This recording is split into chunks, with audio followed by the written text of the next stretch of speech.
Well, trending this morning, if you've spent any time on social media lately, chances are you've seen the viral dot cake trend. But while the colorful dessert may be new to some, others say it is strikingly similar to a traditional Mexican pastry that's been around for generations. CBS 19's Jesus Martinez takes us inside a Kilgore bakery where they're putting a spotlight now on the sweet treat behind the trend. Ask any baker and they'll tell you baking is a work of art.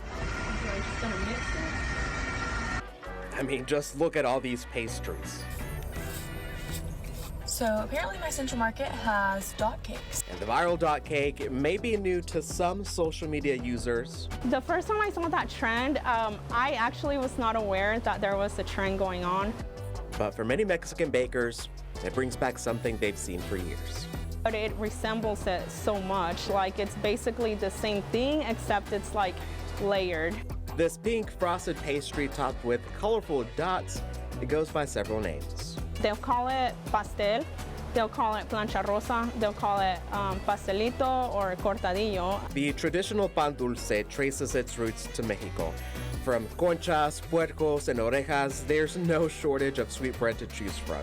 We eat pan dulce, the sweet bread, with coffee or milk or chocolate milk. At Panaderia El Buen Gusto in Kilgore, every loaf and pastry is made from scratch.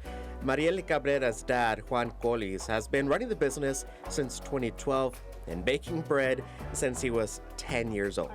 So right now, what we're doing is we're mixing the ingredients for the cortadillo. And while the viral dot cake often starts with a boxed cake mix,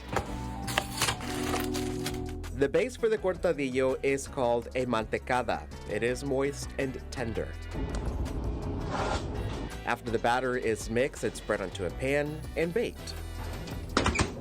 20 minutes later, it's ready to come out. And then after that, you have to let it cool down. And unlike the dot cake, the signature sprinkles are peppered by hand rather than dipped in the entire pastry. There's always somebody that's gonna come along and get inspired by a lot of different foods, and so then they make their own version.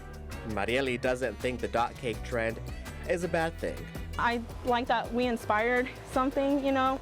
Our culture gets celebrated, you know. For many, it actually opens the door to learning more about the pan dulce and the traditions behind it. In Kilgore, I'm Jesus Martinez.